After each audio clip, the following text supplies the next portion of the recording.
Strong women are not born, they are made, quietly, and usually by necessity. I have lived for over 100 years. I have buried a husband, raised children through hardship, and held this family together through things I will not name here.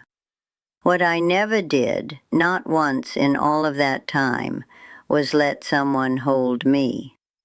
What that cost me is what I want to talk about today. There is a particular kind of loneliness that no one ever names. It does not come from being alone in a room. It comes from being surrounded by people who love you and still feeling completely unreachable. That is what happens when you spend a lifetime being the strong one. You become so good at holding everything together that people stop asking if you are all right, not because they do not care, because you have trained them not to worry. You have smiled so consistently, carried so quietly, and recovered so quickly that the people closest to you genuinely believe you do not need what they need. And the most painful part is this: you did it to yourself. Not out of weakness, out of love. But the result, after decades, is the same. You are standing in the middle of your own life, and there is no one standing beside you, because you never made room for anyone to stand there. By the time we reach the end of this, you may finally understand something about yourself that you have been quietly circling for a very long time. What I am about to share is the part of this story I kept to myself for longer than I should have. I did not decide to be strong. It was decided for me, before I was old enough to understand what I was agreeing to. I grew up in a home where there was not enough of anything. Not enough money, not enough quiet, not enough hands to do what needed doing. I was the eldest, and in homes like mine, in times like those, the eldest daughter did not get to be a child for very long. She got to be useful. I remember watching my mother. She never sat down before everyone else had eaten. She never slept before everyone else was settled. She never cried where anyone could see her.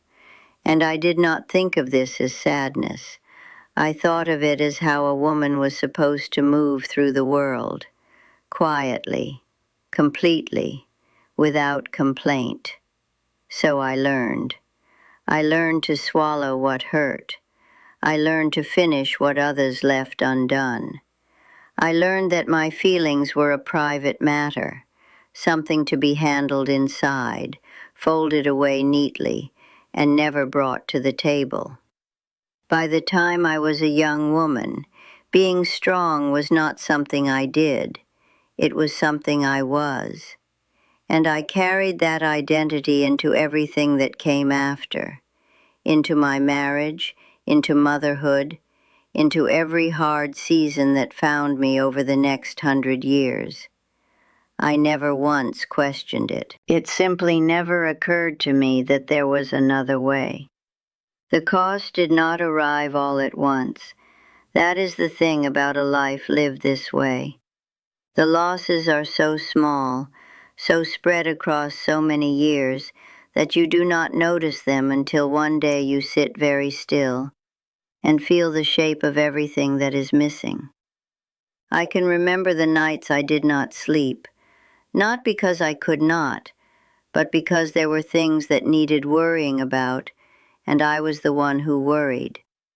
I can remember standing in the kitchen long after everyone else was in bed, holding the weight of things no one else knew I was holding. And I never told a soul, because telling felt like failing, and I had not come this far to fail. I lost something in those years that I do not have a clean name for. It was not my happiness exactly, it was something quieter than that. It was the version of myself that might have leaned on someone, the version that might have said, "I am not all right tonight. I need you to sit with me." The version that might have cried in front of another person and felt afterward a little lighter. That version of me never got to exist. And I did not grieve her because I did not know she was gone. Strength, when it becomes the only thing you know how to be, stops being a gift. It becomes a wall. And walls, no matter how beautifully built, keep everything out equally. There was one moment. I have thought about it many times over the years. I think about it still. My youngest daughter, she must have been in her 30s then, came to me one evening after a particularly hard week. I had not told her it was a hard week. I never did. But she knew, the way children sometimes know things about their mothers that the mothers never say aloud. She sat down beside me and she said, "Mama, let me take care of something for you tonight, just tonight. Tell me what you need." And I looked at her, this woman I had raised, this person who carried so much of my own nature inside her, and I said what I always said. I said I was fine. I said there was nothing to take care of. I smiled the smile I had been smiling for 70 years, and I sent her home feeling like she had not been needed. What I did not tell her was that something inside me had cracked open when she asked, that her words had touched something I had kept locked for so long that I had forgotten it was there.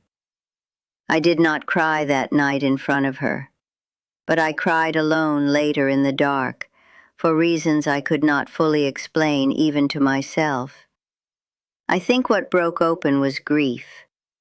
Grief for all the times I could have said yes, all the times I could have let someone in, and did not.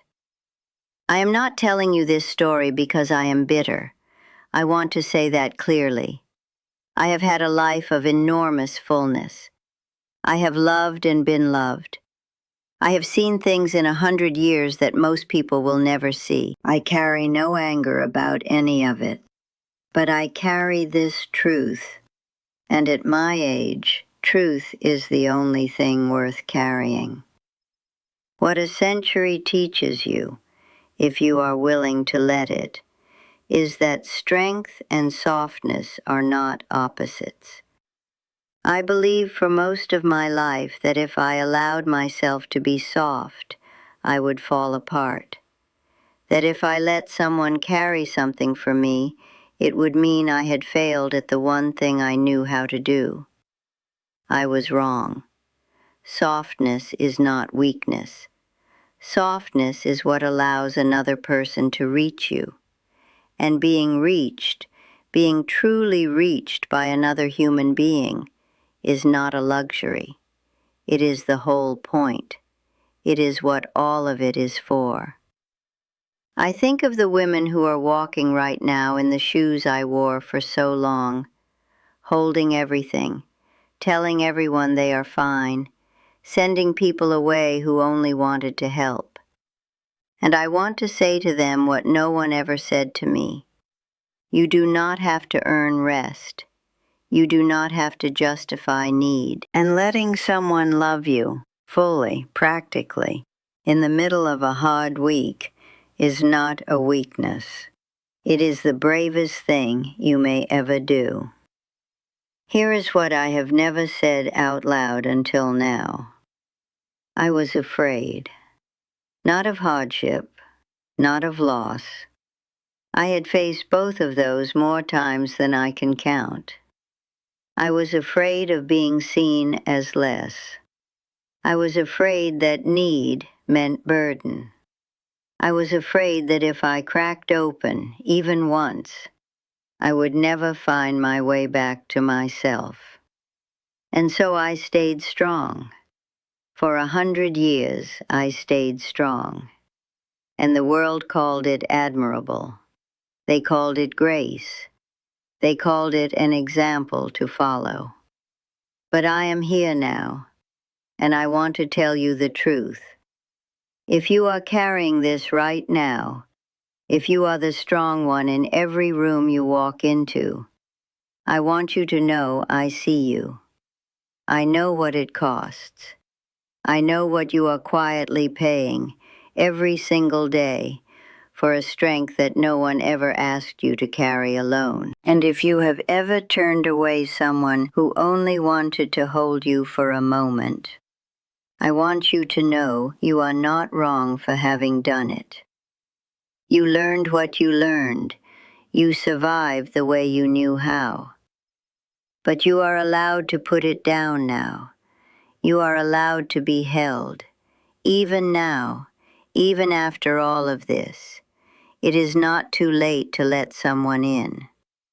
I do not know how much time I have left. At my age, you make peace with not knowing. But I know this.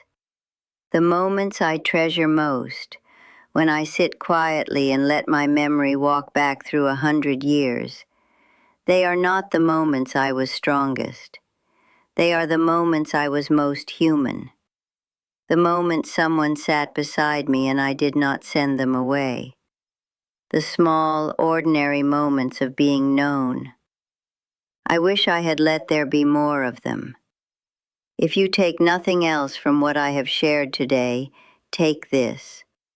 The people in your life who want to be strong for you are not threatening your independence. They are offering you something rare, something that asks nothing in return except that you receive it. You came here perhaps carrying the quiet weight of a life spent holding everything together alone. I hope you leave knowing that the door you have kept closed, the one that leads to being known, being held, being truly seen, that door opens from the inside, and you are the only one who can open it. Before I go, there is something I want to say clearly.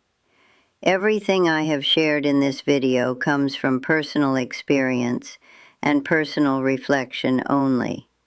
It is not medical advice. It is not financial guidance. It is not legal or psychological counsel of any kind. I am not a doctor, a therapist, a financial advisor, or a legal professional. I am simply someone who has lived through something real and chosen to speak honestly about what that felt like. If you are facing serious challenges in any of these areas, please reach out to a qualified professional who can help you directly and personally. The stories and reflections shared on this channel are meant only to offer comfort, honest perspective, and a sense that you are not carrying this alone. Take whatever feels true to you. Leave anything that does not. Thank you, from the bottom of my heart, for being here with me today. If this felt like someone finally gave words to something you have been carrying alone for a long time, that is exactly what this channel is here for. There are more honest conversations like this one coming. I would love for you to be part of them. Simply press subscribe below.